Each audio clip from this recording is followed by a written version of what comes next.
आज आपने मुझे इस सभा में बोलने का मौका दिया, इसके लिए मैं आपकी बहुत बहुत आभारी हूँ। सबसे पहले जो सुरक्षाकर्मी, जो जवान अफसर 13 दिसंबर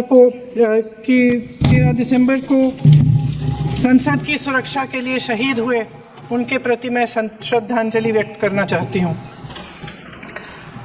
महोदय, हजारों साल पुरानी हमारी देश की, धर्म की एक पुरानी परंपरा रही है। ये परंपरा संवाद, चर्चा की रही है।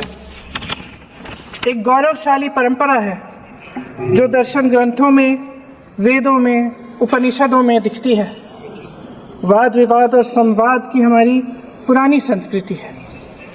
अलग अलग धर्मों में भी, इस्लाम में, सूफियों में, बौद्ध धर्म में, जैन धर्म में, सिख धर्म में भी ये वाद संवाद, ये चर्चा बहस, इसकी संस्कृति रही है। इसी परंपरा से उभरा हमारा स्वतंत्रता संग्राम।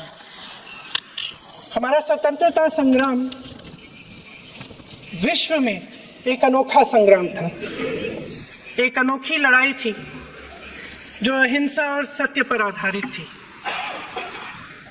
ये वाद संवाद की जो परंपरा है, इसको इस संग्राम ने आगे कैसे बढ़ाया? क्योंकि ये जो संग्राम था, ये जो लड़ाई थी हमारी आज़ादी के लिए, एक बेहद लोकतांत्रिक लड़ाई थी।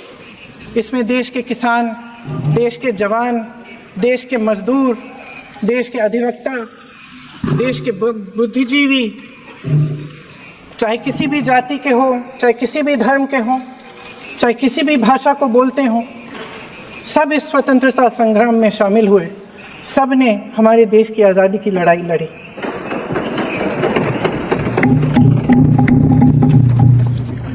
और उसी आज़ादी की लड़ाई से एक आवाज़ उभरी जो हमारी देश की आवाज़ थी।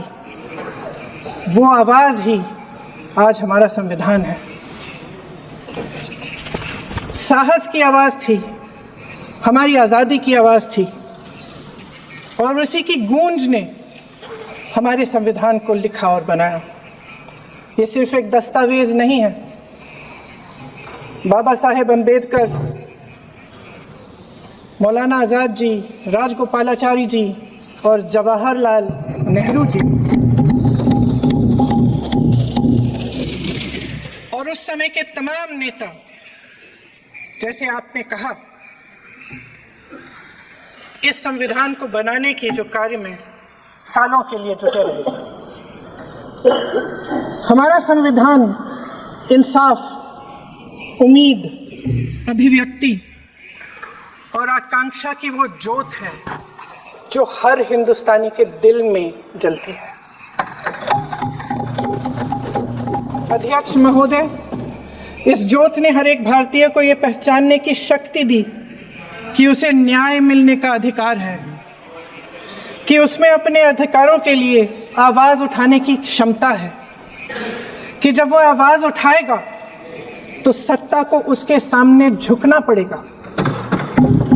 इस संविधान ने हर एक देशवासी को ये अधिकार दिया कि वो सरकार बना भी सकता है और सरकार बदल भी सकता है।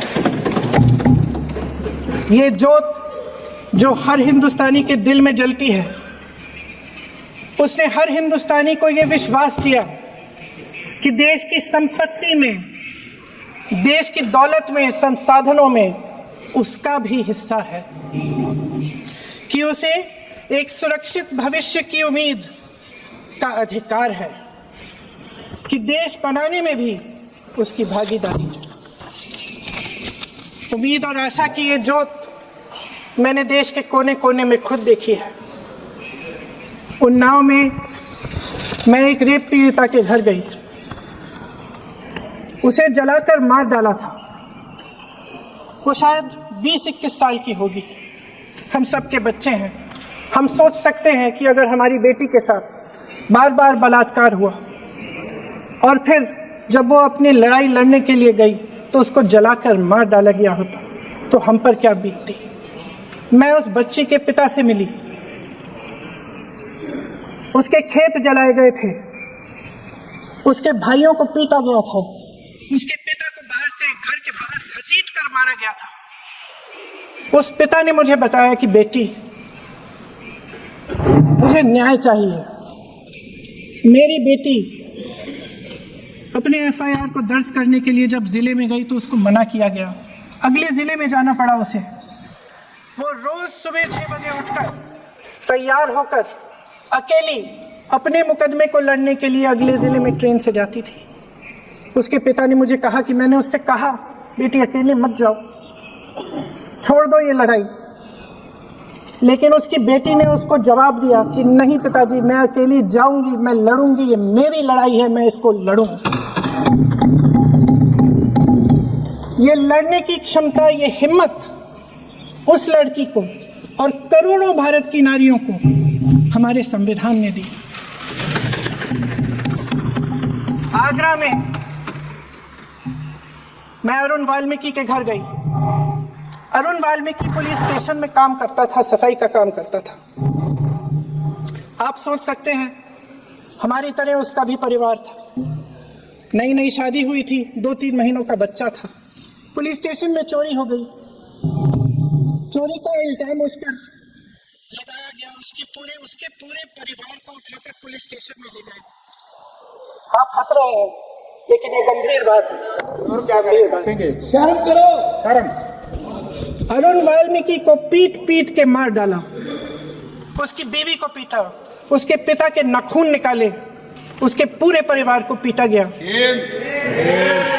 जब मैं उस जवान महिला से मिलने गई जो अभी अभी विधवा हुई थी, तो उसने मुझे कहा कि दीदी, हमें सिर्फ एक चीज चाहिए, हमें न्याय चाहिए और हम इस न्याय के लिए लड़ते रहेंगे, चाहे कुछ भी हो जाए। ये हिम्मत उस महिला को हमारे संविधान ने दी। संभल के कुछ लोग आए थे हमसे मिलने जो मृतकों के परिवार के सदस्य थे। उसमें 2 बच्चे थे, अदनान और उजैर। आप सुनिए। उसमें 2 बच्चे थे, अदनान और उजैर। एक बच्चा मेरे बच्चे की उम्र का है, दूसरा उससे छोटा 17 साल का है।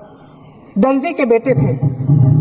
दर्जी का एक ही सपना था कि वो अपने बेटों को पढ़ाएगा लिखाएगा, एक बेटा डॉक्टर बनेगा, एक बेटा भी सफल होगा दूसरा बेटा भी अपने जीवन में सफल होगा। उनके पिताजी हर रोज उनको स्कूल छोड़ते थे। उस दिन भी स्कूल छोड़ने के बाद अपनी दुकान में चले गए। उन्हें पता नहीं था कि विवाद हो रहा है। उन्होंने भीड़ देखी, घर आने की कोशिश की तो पुलिस ने गोली से मार डाला। वो 17 साल का बच्चा अदनान मुझसे कहता है, वो 17 साल का बच्चा अदनान मुझसे कहता है कि मैं बड़ा होकर डॉक्टर बन के दिखाऊंगा, मैं अपने पिता का सपना साकार करूंगा। ये सपना, ये आशा उसके दिल में हमारे संविधान ने डाली। अध्यक्ष महोदय, हमारे देश के करोड़ों देशवासियों के संघर्ष में, अपने अधिकारों की पहचान में, इनकी कठिन से कठिन परिस्थितियों से लड़ने की अपार हिम्मत में और देश से न्याय की अपेक्षा में हमारे संविधान की ज्योत जल रही है। मैंने हमारे संविधान की ज्योत को जलते हुए देखा है और इसके साथ साथ ये भी समझा है कि हमारा संविधान एक सुरक्षा कवच है। एक ऐसा सुरक्षा कवच है जो देशवासियों को सुरक्षित रखता है, न्याय का कवच है, एकता का कवच है और अभिव्यक्ति की आजादी का कवच है। दुख की बात यह है कि मेरे सत्ता पक्ष के साथी जो बहुत बड़ी बड़ी बातें करते हैं, इन्होंने इन 10 सालों में यह सुरक्षा कवच, सत्ता पक्ष के मेरे साथियों ने ये सुरक्षा कवच तोड़ने का पूरा प्रयास किया है। संविधान में सामाजिक, आर्थिक और राजनीतिक न्याय का वादा है। ये वादा एक सुरक्षा कवच है जिसको तोड़ने का काम शुरू हो चुका है। लैटरल एंट्री और निजीकरण के जरिए ये सरकार आरक्षण को कमजोर करने का काम कर रही है। अगर लोकसभा में ये नतीजे नहीं आए होते तो ये संविधान बदलने का काम भी शुरू कर लेते। सच्चाई ये है अध्यक्ष महोदय कि आज संविधान बार बार इसलिए कह रहे हैं क्योंकि इस चुनाव में इनको पता चल गया कि इस देश की जनता ही इस संविधान को सुरक्षित रखेगी, कि इस चुनाव में हारते हारते जीतने से इन्हें एहसास हुआ कि ये संविधान बदलने की बात इस देश में नहीं चलेगी।